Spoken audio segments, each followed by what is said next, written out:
وَلَقَدْ جَاءَتْ رُسُلُنَا بِإِبْرَاهِيمَ بِالْبُشْرَىٰ. اب یہاں حضرت ابراہیم کا ذکر آ رہا ہے. میں نے کہا تھا کہ 3 رسول پری ابراہمک، نوح، ہود، صالح. 3 رسول کو ہم کہہ سکتے ہیں پوسٹ ابراہمک، اگرچہ ان میں سے ایک جو ہیں وہ ہم عصر ہیں. حضرت لوط حضرت ابراہیم علیہ السلام ہی کے بھتیجے ہیں، انہی پر ایمان لائے تھے، ان کے ساتھ ہی انہوں نے ہجرت کی تھی. پھر ان کے بعد شعیب، وہ بھی حضرت نوح حضرت ابراہیم کی نسل سے ہیں. پھر جو بھی بنی اسرائیل تھے ان میں موسیٰ بھیجے گئے، وہ بھی حضرت ابراہیم کی نسل سے ہیں. آخری رسول محمد صلی اللہ علیہ وسلم وہ بھی ابراہیم کی نسل سے ہیں. لیکن یہ کہ ان میں سے 3 کا ذکر کرنے کے بعد اب ابراہیم کا ذکر ہو رہا ہے. یہاں سورہ انعام میں وہاں جو پہلا جوڑا تھا حضرت ابراہیم کا ذکر جو ہے وہ اس انباء الرسل میں سے بالکل نکال کر لے گئے تھے، اور وہ قصص النبیین کے انداز میں سورہ انعام میں آ گیا تھا. یہاں اس جوڑے میں فرق یہ ہے کہ حضرت ابراہیم کا ذکر بھی یہاں شامل کر دیا گیا، لیکن فرق وہی ہے، یہ وہ انباء الرسل کا نہیں، حضرت نوح، حضرت ہود، حضرت صالح، حضرت لوط، حضرت شعیب کے انداز میں ذکر نہیں ہے، بلکہ ایک انداز ہے کہ حضرت لوط علیہ السلام جن شہروں کی طرف بھیجے گئے تھے اور اس کی وہاں پہ بسنے والوں نے ان کی بات ماننے سے انکار کیا، تو جو عذاب الہی لے کر جو فرشتے آئے تھے جنہیں بھیجا گیا تھا وہ پہلے آئے حضرت ابراہیم کے ہاں، اور وہاں حضرت اسحاق کی ولادت کی انہوں نے خوشخبری دی حضرت سارہ کو. بس یہ ایک واقعہ بیان کیا درمیان میں، ورنہ اصل مسئلہ جو ہے وہ حضرت لوط کا شروع ہوگا. انباء الرسل کے اعتبار سے جو معاملہ ہے وہ حضرت لوط کا واقعہ ہے. وَلَقَدْ جَاءَتْ رُسُلُنَا إِبْرَاهِيمَ بِالْبُشْرَىٰ. اور ہمارے فرشتادے، ہمارے ایلچی، فرشتے ہمارے بھیجے ہوئے آئے ابراہیم کے پاس بشارت دینے کے لیے. قالوا سلاما، انہوں نے آ کر کہا سلام. قال سلام، حضرت ابراہیم نے بھی سلام کا جواب سلام سے دیا. فما لبث ان جاء بعجل حنیذ، تو پھر ذرا بھی دیر نہ کی، فوراً گئے اور ایک تلا ہوا بچڑا ان کی ضیافت کے لیے لا کر سامنے رکھ دیا. فلما رأى أيديهم لا تصل إليه، تو جب انہوں نے دیکھا کہ ان کا تو ہاتھ آگے بڑھ ہی نہیں رہا اس بچڑے کا گوشت کھانے کے لیے، آمادہ ہی نہیں ہے، نکرہم، تو اب وہ کچھ کھٹکے دل میں کہ یہ ہیں کون. اس زمانے میں رواج یہ ہوتا تھا کہ دشمن جب آتے تھے کسی کو قتل کرنے کے لیے تو اس کا نمک نہیں چکھتے تھے، نمک خوار ہو جائیں گے تو پھر کیسے قتل کریں گے. تو ایک تو اندیشہ یہ ہوا کہ یہ کسی برے ارادے سے آئے ہیں جو میری یہ ضیافت قبول نہیں کر رہے. نکرہم واوجس منہم خیفہ، اور ان کے دل میں، حضرت ابراہیم کے دل میں ان کی طرف سے ایک خوف پیدا ہو گیا. قالوا لا تخف، انہوں نے کہا نہیں آپ ڈریے نہیں، انا ارسلنا الی قوم لوط، اصل میں تو اللہ کے ہم فرشتے ہیں، بھیجے گئے ہیں قوم لوط کی طرف. اب وہ آخری فیصلہ اس کا جو ہے وہ ہمیں چکانا ہے. وامرأتہ قائمۃ فضحکت، ادھر کہیں حضرت سارہ بھی پیچھے کہیں کھڑی ہوئی ہوں گی پردے کے پیچھے، وہ اس پر ہنس پڑی. مطلب یہ کہ حضرت ابراہیم کی جو حالت انہوں نے دیکھی کہ میرا شوہر خوفزدہ ہو گیا تھا تو اس کے اوپر کچھ ان کا معاملہ ہوا. فضحکت، وہ ہنسی. فبشرناہا باسحاق، تو ہم نے انہیں بشارت دی اسحاق کی، یعنی فرشتوں نے ان کو بشارت دی اسحاق کی. حضرت اسماعیل کی ولادت ہو چکی ہے، لیکن حضرت اسماعیل کو تو حضرت ابراہیم جا کر چھوڑ آئے ہیں اور وہ تو مکے میں آباد ہیں. حضرت سارہ کی اولاد ہوئی نہیں تھی. اصل جو خاندانی بیوی تھی ان کی وہ تو حضرت سارہ تھی. حضرت ہاجرہ جو ہیں وہ تو بادشاہ مصر نے ان کی خدمت میں ان کو پیش کیا تھا، اسی لیے ان کو لونڈی بھی کہہ دیتے ہیں. یہ حالانکہ وہ شہزادی تھی، وہ بادشاہ کے ہاں شاہی خاندان کی خاتون تھی ہاجرہ سلام علیہا، لیکن یہ کہ یہ یہودی کہتے ہیں کہ وہ تو لونڈی تھی، کنیز تھی. تو چونکہ اولاد نہیں ہوئی تھی حضرت سارہ کے ہاں، تو حضرت سارہ ہی نے کہہ کر پھر حضرت ابراہیم سے کہا تھا کہ آپ تعلق قائم کریں ہاجرہ سے، شاید اللہ تعالیٰ آپ کو ہاجرہ سے اولاد دے دے. لیکن جب وہ اولاد ہو گئی حضرت اسماعیل تو پھر وہ جو عورت کی ایک فطرت ہے اور مزاج ہے تو ان کے لیے کھلنے لگی یہ بات کہ مجھے اللہ نے اولاد نہیں دی. اب ظاہر بات ہے کہ حضرت ابراہیم کی توجہ زیادہ ہو گئی ہوگی حضرت ہاجرہ کی طرف، اپنے بیٹے کی طرف، تو پھر وہ ذریعہ بن گیا کہ انہوں نے کہا کہ انہیں چھوڑ کر آؤ. اور اللہ کے حکم سے حضرت ابراہیم نے حضرت ہاجرہ کو اور حضرت اسماعیل کو وہاں بیت اللہ کے پاس، یا بیت اللہ جہاں بعد میں تعمیر ہونا تھا اس کی صرف بنیادیں اس وقت تھیں لیکن کوئی نشان اور نہیں تھا، وہاں چھوڑ دیا. اب یہاں جو ہے اولاد ہو رہی ہے، ان کی بشارت دی جا رہی ہے. تو حضرت اسحاق چھوٹے ہیں حضرت اسماعیل سے. فضحکت فبشرناہا باسحاق ومن وراء اسحاق یعقوب، اور یہ بھی کہا کہ پھر اسحاق کے بعد اسحاق کے ہاں ایک بیٹا ہوگا یعقوب، وہ بہت ہی ہمارے ہاں اس کا درجہ بہت بلند ہوگا. یعنی بیٹے کی بشارت، پھر پوتے کی بشارت. قالت یا ویلتا آلد وانا عجوز وہذا بالی شیخا، انہوں نے کہا ہائے میری خرابی، کہ اب میں جنوں گی جبکہ میں ہو چکی ہوں نہایت بوڑھی اور میرا یہ شیخ جو ہے، میرا یہ جو شوہر ہے، یہ بھی شیخ ہے، یہ بھی ضعیف ہے، بوڑھا ہو چکا ہے۔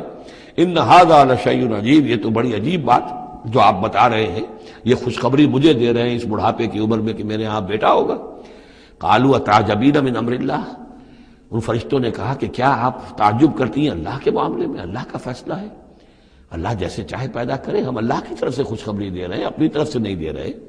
رحمت اللہ وبرکاتہ علیکم اہل البیت، اے نبی کے گھر والوں تم پر اللہ کی رحمت ہو، اس کی برکتیں ہوں۔ اب یہاں اہل البیت کو سمجھ لیجئے کس کے لیے ہے؟ حضرت سارہ کے لیے ہے۔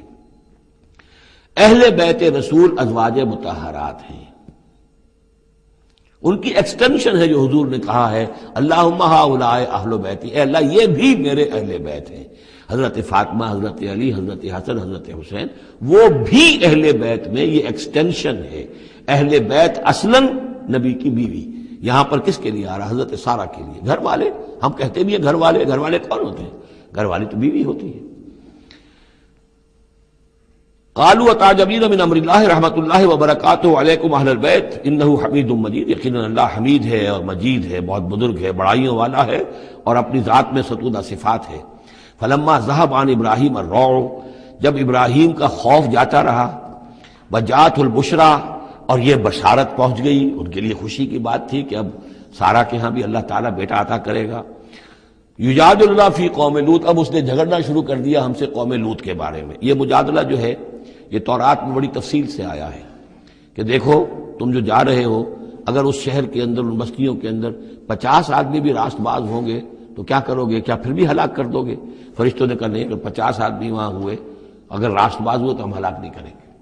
اچھا دیکھو، میری کوئی حیثیت نہیں ہے، میں بہت ناچیز ہوں، لیکن میں پھر جرأت کرتا ہوں، میں اللہ سے عرض کرتا ہوں کہ اچھا ہو سکتا ہے 40 ہوں وہاں پر۔ تو پھر اچھا 40 بھی ہوئے تو پھر ہم ان کو بھی پھر چھوڑ دیں گے، بستیوں کے اوپر عذاب نہیں آئے گا۔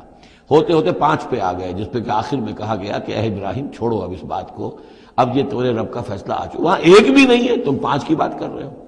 وہاں تو سوائے حضرت لوط علیہ السلام کے خود اور ان کی 2 بیٹیوں کے اور کوئی بھی نہیں تھا کہ جو ان شہروں میں سے بچا ہو۔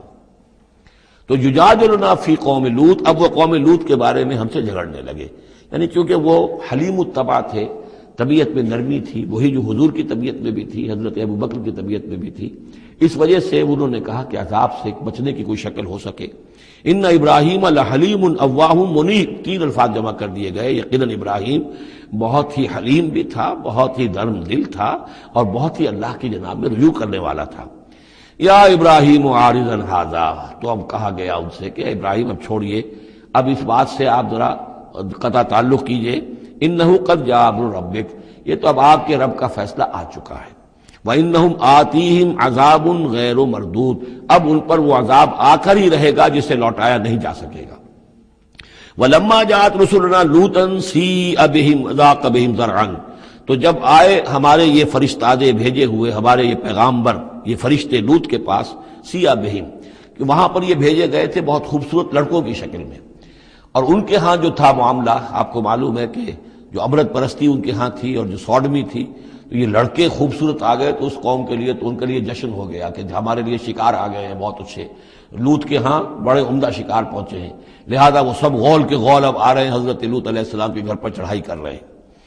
تو جب ہمارے یہ فرشتادہ، ہمارے یہ جو نوجوان لڑکوں کی شکل میں جن کو بھیجا گیا تھا فرشتوں کو، جب پہنچے حضرت لوط کے پاس، سِیءَ بِهِمْ، وہ ان کو دیکھ کر بہت غمگین ہوا کہ یہ بڑا میرے لیے، وَضَاقَ بِهِمْ ذَرْعًا، ان کا دل بڑا تنگ ہوا، وَقَالَ هَذَا يَوْمٌ عَصِیبٌ، اور انہوں نے کہا یہ تو میرے لیے بڑا سختی کا دن آ گیا ہے، میرے پاس اتنی طاقت نہیں ہے کہ میں ان بدبختوں کا مقابلہ کر سکوں، اپنے ان مہمانوں کو ان کی دست برد سے میں بچا سکوں۔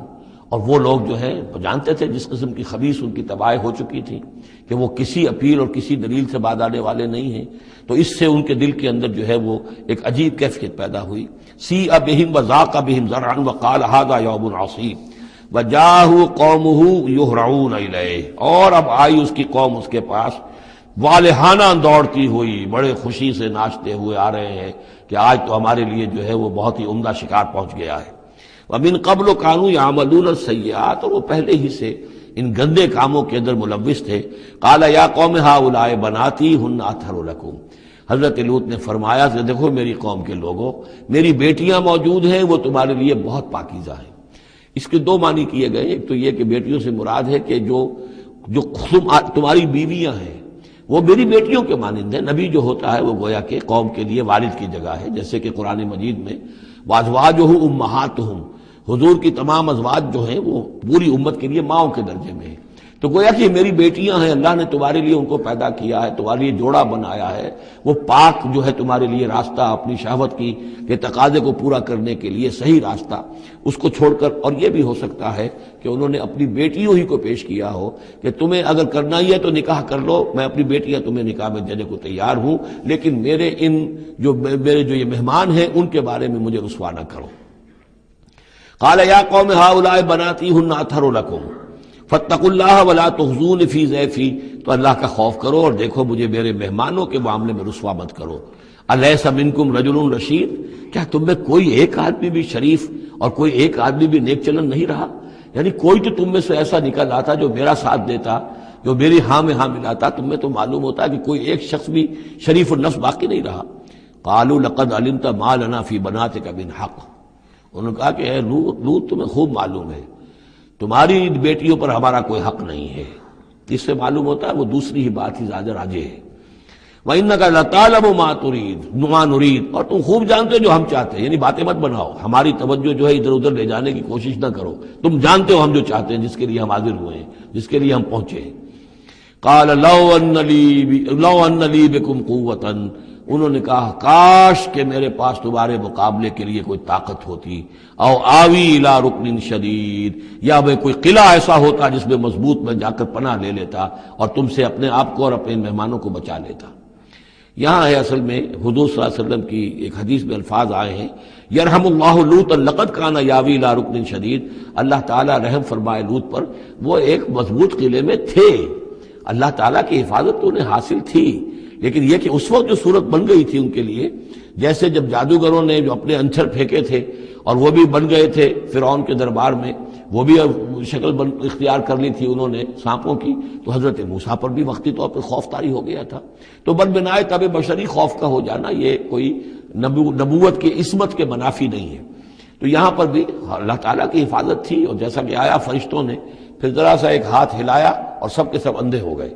وہ اس طرح کا معاملہ تفاصیل تورات میں ہے. قال لو ان لی بکم، لیکن جو حسرت کی کیفیت تھی اور جس طرح ضیق میں ان کی جان اس وقت آئی تھی اس کا تصور کیجئے. کاش کہ میرے پاس تمہارے مقابلے کے لیے طاقت ہوتی. او آوی الی رکن شدید، یا کوئی ایسا ہوتا مضبوط مستحکم قلعہ جس میں جا کر میں پناہ لے لیتا. قالوا یا لوط انا رسول ربک، ان فرشتوں نے کہا اے لوط گھبرائیں نہیں، ہم آپ کے رب کے پیغامبر ہیں، بھیجے ہوئے ہیں. لن یصلوا الیک، یہ آپ تک پہنچ ہی نہیں پائیں گے، آپ کو کوئی گردن نہیں پہنچا سکیں گے، آپ بالکل اطمینان رکھیں. فَأَسْرِ بِأَهْلِكَ بِقِطْعٍ مِّنَ اللَّيْلِ، ابھی رات کا ایک حصہ جو باقی ہے اس میں آپ اپنے اہل کو لے کر اپنے گھر والوں کو لے کر نکل جائیے اس بستی سے. وَلَا يَلْتَفِتْ مِنْكُمْ أَحَدٌ، اور کوئی بھی آپ میں سے پیچھے نہ دیکھے، پیچھے توجہ نہ کرے، پیچھے کی طرف کوئی خیال نہ آئے کہ ہمارے دوست تھے اور ہمارے یہ تھے اور ہمارے عزیز تھے. إِلَّا امْرَأَتَكَ، اور آپ کی بیوی بھی ساتھ نہیں جائے گی، وہ بھی یہیں رہے گی. یہ دو بیویاں ہیں جلیل القدر پیغمبروں کی، جن کا ذکر پھر آئے گا بڑی وضاحت کے ساتھ سورہ تحریم میں. ایک حضرت نوح علیہ السلام کی بیوی اور ایک حضرت لوط کی بیوی، کہ یہ اگرچہ کہ کانتا تحت عبدین من عبادنا صالحین فخانتاہما فلم یغنیا عنہما من اللہ شیئا، اگرچہ وہ ہمارے دو بہت ہی نیک اور بہت ہی برگزیدہ بندوں کے تحت تھیں، ان کے گھروں میں آباد تھیں، لیکن یہ کہ انہوں نے خیانت کی، اور اس کے نتیجے میں یہ ہے کہ پھر وہ اللہ تعالیٰ کے عذاب سے ان کے شوہر انہیں بچا نہیں سکے. نہ حضرت نوح بچا سکے اپنی اس بیوی کو، اور نہ حضرت لوط بچا سکے اپنی اس بیوی کو. الا امرأتک، سوائے آپ کی بیوی کے. انہ مصیبھا ما اصابہم، اس کے اوپر تو وہی مصیبت آ کر رہنی ہے جو ان سب پر آنی ہے. ان موعدہم الصبح، اور دیکھیے ان کے وعدے کا وقت صبح کا ہے، صبح کو وہ عذاب آ جائے گا. الیس صبح بقریب، کیا صبح قریب نہیں ہے؟ یعنی اب جلدی کیجئے، اب آپ فوری طور پر یہاں سے اپنی بچیوں کو لے کر نکل جائیے. فلما جاء امرنا جعلنا عالیہا سافلہا، جب ہمارا حکم آ پہنچا ہم نے اس کے اونچے کو نیچا کر دیا. یعنی کسی بستی کو تلپٹ کیا جائے تو چھت نیچے ہو جائے گی اور جو بنیادیں اوپر آ جائیں گی. عالیہا سافلہا، الٹ کر رکھ دیا بستیوں کو. وامطرنا علیہا حجارۃ من سجیل، اور مزید ان کے اوپر ہم نے بارش برسائی کنکروں کی، پتھروں کی. یعنی یہ کہ ایک طرف تو یہ کہ کچھ زلزلہ آیا یا کچھ اور زمین میں دھماکہ ہوا، ایکسپلوژن ہوا جس سے وہ بستیاں الٹ گئیں، اور اس کے بعد یہ ہے کہ آسمان سے پھر بارش ہوئی ہے ان پر سجیل. یہ سجیل اصل میں فارسی کا لفظ ہے سنگ گل. سنگ گل یعنی یہ کہ مٹی جو ہے اگر کسی صحرا کے اندر تھوڑی سی پھوار پڑے اور زیادہ تیز بارش نہ ہو تو وہ ہر قطرے کے ساتھ تھوڑی سی مٹی مل کر وہ ایک چھوٹا سا دانہ بنتا ہے، اور وہ پھر دھوپ جب پڑتی ہے تو وہ پھر پک جاتا ہے. جیسے کہ کہیں آپ اینٹیں پکاتے ہیں اپنے ان کے اندر بھٹیوں کے اندر، یہ پھر کہلاتی ہے سنگ گل. یعنی یہ پتھر تو ہے لیکن یہ پتھر نہیں ہے، یہ مٹی کے بنے ہوئے پتھر ہیں، کنکر ہیں. ان کنکروں کی بارش ہوئی جس کے اندر کہ اس کو بالکل دفن کر دیا گیا ان دونوں شہروں کو. منضود تہ بر تہ بر تہ، وہ جو بارش ہو رہی تھی کنکروں کی تہ بر تہ. مسومۃ عند ربک، اور وہ نشان زد تھے تیرے رب کی طرف سے، یعنی ہر ایک کے لیے معلوم تھا کہ کس کو کون سا پتھر لگنا ہے اور کون سا جو شخص ہے اس کی ہلاکت کس کے ذریعے سے ہونی ہے. وما ہی من الظالمین ببعید، اور یہ ان ظالموں سے کچھ زیادہ دور نہیں ہے. یعنی جو مشرکین مکہ ہیں، جو قریش ہیں اور عرب کے جو مشرک ہیں، ان سے یہ بستیاں کو دور تو نہیں ہیں، اس لیے کہ یہ جب جاتے تھے فلسطین کی طرف اپنے قافلے لے کر تو یہاں سے گزرتے تھے. قوم سمود کا مسکن بھی ان کے راستے میں آتے تھے، قوم مدین کا علاقہ بھی ان کے راستے میں آتا تھا، پھر یہ عمورہ اور صدوم کی بستیوں کے جو ہے یہ بھی کچھ ان کے جو آثار باقی رہ گئے تھے وہ بھی آتے تھے. وَإِلَىٰ مَدْيَنَ أَخَاهُمْ شُعَيْبًا، اور مدین کی طرف ہم نے بھیجا ان کے بھائی شعیب کو. میں بتا چکا ہوں یہ بنی قطورہ میں سے ہے مدین، اور پھر ان سے جو ایک قوم بڑی بنی وہ آ کر خلیج عقبہ کے داہنی طرف جو ہے یہ علاقے کے اندر آباد ہو گئی. اور یہ انٹرسیکشن ہے، روڈز کا کراس روڈ ہے. قافلے جو جنوب سے شمال کو جاتے تھے یمن سے شام کو، اور شام سے یمن کو، وہ گزرتے تھے شمالاً جنوباً، اور قافلے جو عراق سے آتے تھے اور مصر کو جاتے تھے وہ گزرتے تھے شرقاً غرباً. اس طریقے سے یہ جو ہے انٹرسیکشن تھا ان قافلوں کا. تو یہاں بڑی خوشحالی ہوئی، کاروبار چمکے ان کے. لیکن اس قوم کے اندر پھر وہ خرابیاں آئیں جو ہم پڑھ چکے ہیں سورہ اعراف میں، کم تولنا، کم ناپنا، رہزنی کرنا، جھوٹ بولنا، دھوکہ دینا، یعنی شرک کے علاوہ. وَإِلَىٰ مَدْيَنَ أَخَاهُمْ شُعَيْبًا، اور مدین کی طرف ہم نے بھیجا ان کے بھائی شعیب کو. قَالَ يَا قَوْمِ اعْبُدُوا اللَّهَ مَا لَكُم مِّنْ إِلَٰهٍ غَيْرُهُ، انہوں نے بھی یہی کہا کہ اے میری قوم کے لوگو اللہ کی بندگی کرو، تمہارا کوئی الہ نہیں ہے اس کے سوا. وَلَا تَنقُصُوا الْمِكْيَالَ وَالْمِيزَانَ، اور نہ کم رکھو پیمانوں کو اور نہ ہی میزان تول کو. إِنِّي أَرَاكُمْ بِخَيْرٍ، میں تمہیں دیکھ رہا ہوں کہ آسودہ حال ہو، اللہ نے تمہیں آسودہ حال کیا ہے. إِنِّي أَخَافُ عَلَيْكُمْ عَذَابَ يَوْمٍ مُحِيطٍ، لیکن اگر تم اپنی ان غلط بدعمالیوں سے باز نہ آئے تو مجھے اندیشہ ہے کہ تم پر ایک ایسے دن کا عذاب آ جائے گا جو تمہیں گھیر لے گا. وَيَا قَوْمِ أَوْفُوا الْمِكْيَالَ وَالْمِيزَانَ بِالْقِسْطِ، اور میری قوم کے لوگوں پیمانہ اور تول جو ہے عدل اور انصاف کے ساتھ پورا دیا کرو. وَلَا تَبْخَسُوا النَّاسَ أَشْيَاءَهُمْ، اور مت کم کیا کرو، گھٹایا کرو لوگوں کے لیے ان کے سامان. وَلَا تَعْثَوْا فِي الْأَرْضِ مُفْسِدِينَ، اور نہ ہی زمین میں فساد مچاتے پھرو. بقیت اللہ خیر لکم، جو بھی اللہ کی طرف سے بچت ہو جائے، صحیح تولو، صحیح ناپو، پھر جو بچ جائے تو گویا کہ وہ اللہ تعالیٰ کی طرف سے تمہیں ایک نفع ہے جو اللہ نے دیا ہے. تو جو بھی صحیح تجارت کرتے ہوئے بچت ہو جائے، نفع ہو جائے، وہ بقیت اللہ ہے. بقیت اللہ خیر لکم ان کنتم مؤمنین، اگر تم مومن ہو، اگر مانتے ہو میری بات کو، ماننے والے ہو تو وہ تمہارے لیے بہتر ہے.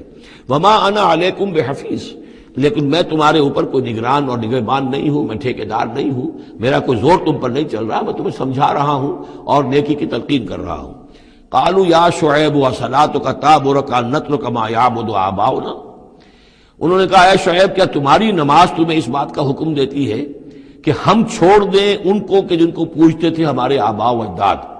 اگرچہ حضرت شعیب کی گفتگو میں تذکرہ نہیں ہے، لیکن یہ کہ وہ کامن مرض جو ہے، مشترک مرض، بیماری، وہ تو موجود تھا، یعنی وہ شرک. او ان نفعل فی اموالنا ما نشاء، یا یہ تمہاری نماز جو ہے تمہیں روکتی ہے، حکم دیتی ہے اس بات کا کہ ہم اپنے مال میں جو چاہے نہ کر سکیں. ہمارا مال ہے، یہ جو آج بھی دنیا میں تصور ہے، سیکریڈ رائٹ آف اونرشپ، میرا مال ہے میں جو چاہوں کروں، اسی سے پھر وہ ساری خرابیاں پیدا ہوتی ہیں.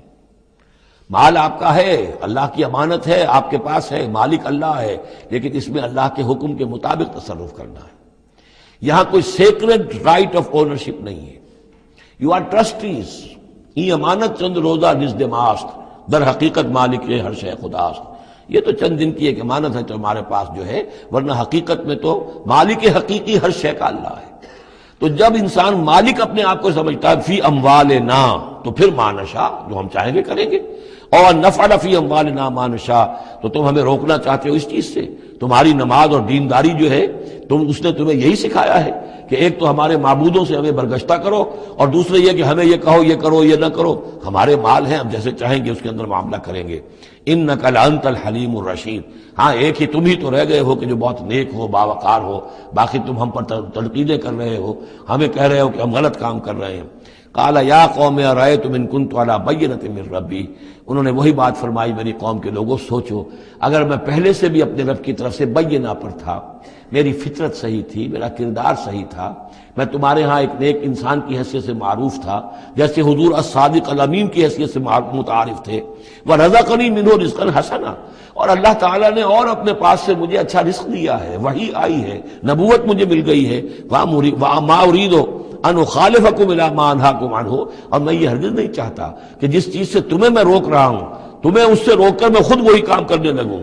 ان اريد الا الاصلاح، میں نہیں چاہتا سوائے اصلاح کے، بستطاعت ہو، جتنا بھی میرے امکان میں ہو، وما توفیقی الا باللہ، اور میری توفیق تو ہے تو اللہ ہی کی طرف سے ہے، جو بھی میرے اندر ہمت ہے، جو بھی استقامت ہے، اور جو بھی مجھ سے کام بن رہا ہے وہ اللہ کی طرف سے ہے۔ علیہ توکل، تو میں نے اسی پر توکل کیا ہے، وإلیہ انیب، اور اسی کی طرف میرا رجوع کرنا ہے۔